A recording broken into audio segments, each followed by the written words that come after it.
Mycobacterium tuberculosis এটা হচ্ছে এমন একটা ব্যাকটেরিয়া যার কারণবশত ভয়াবহ একটি রোগ টিবি হয়ে থাকে। এবারে বলি এটা ভয়াবহ কেন বললাম, কারণ এই টিবি নিয়ে অনেক বছর আগে থেকে অনেক রকমের প্রোগ্রাম, অনেক অ্যাওয়ারনেস শুরু হয়েছে বা এখনও সেটা চলছে, বাট এখনও পর্যন্ত এই প্রেজেন্ট সিচুয়েশানে টিবির কারণবশত লোকজন মারা যাচ্ছে। কিন্তু খুব সহজে এই ডিজিজটাকে আমরা প্রিভেন্টও করতে পারি, বা যদিও এই ডিজিজটা আমাদের দেহে হয়ে যায় তাহলে আমরা ওষুধ খাওয়ার মাধ্যমে সেটাকে পুরোভাবে নির্মূলকরণ করতে পারি। তো সেই জন্যই আজকে আমার এই ভিডিওটা, অবশ্যই ভিডিওটা শেষ পর্যন্ত দেখার অনুরোধ রইল। এই সমস্ত লক্ষণগুলো দেখে আমরা বুঝবো যে আমাদের টিবি হয়েছে বা টিবি হতে পারে।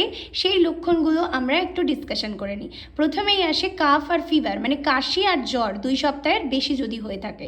ওজন কমে যাচ্ছে, মানে একজন মানুষের ওজন যদি 50 থাকে তাহলে সে 1 সপ্তাহ পরে দেখছে তার কমে গিয়ে হয়তো 49 বা 48 হয়ে এসছে, দাঁড়িয়েছে। তো নিয়মিত ওয়েট চেক করাটা খুবই জরুরি, এখান থেকে বোঝা যাচ্ছে। এখানে লেখা আছে in case of children less than 5 years additionally failure to gain weight or decrease activity or playfulness, মানে একজন বাচ্চা যার 5 বছরের থেকে ছোট বয়স, সে হয়তো তার নির্দিষ্ট বয়স অনুযায়ী ওজন সে গেইন করতে পারছে না, তাহলে কিন্তু আমাদেরকে ধরতে হবে যে তার কোনো প্রবলেম হচ্ছে।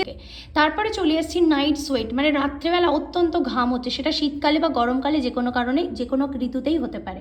হিমোপথেসিস মানে হচ্ছে ব্লাড আসছে কাশির সাথে, কাশি হচ্ছে এবং কাশির সাথে ব্লাড আসছে।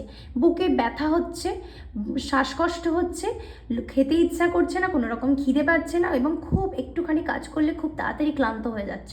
তাছাড়াও যে নেক বা পালমোনারি সাইন, মানে যেটা গলার কাছে কোনো জায়গায় সোয়েলিং হয়ে থাকছে, বা তোমার কি হচ্ছে এক্সট্রা পালমোনারি সাইন, মানে ফুসফুস জনিত ছাড়া অন্য কোনো লক্ষণ প্রকাশ পাচ্ছে। পালমোনারি সিমটমের মধ্যে আমরা যেগুলো দেখবো সেগুলো হচ্ছে হেডেক হতে পারে, ভমিটিং হতে পারে, বা কোনো মানুষের লস অফ কনসাসনেস, মানে তার যে কনসাস অবস্থা সেটা ডিটোরিয়েট করতে পারে। তো এই জিনিসগুলো আমরা লক্ষ্য রাখবো, এবং এগুলো অনেকটা এক্সট্রিম কেস। আমরা অবশ্যই ফিভার এবং কাশি হওয়া মাত্রই যত তাড়াতাড়ি সম্ভব স্বাস্থ্যকেন্দ্র বা হসপিটালে যোগাযোগ করব। আমরা ওয়েট করব না যে বাকি লক্ষণগুলো আসুক তারপরে আমরা যাবো হসপিটালে, সেটা কিন্তু একদমই নয়।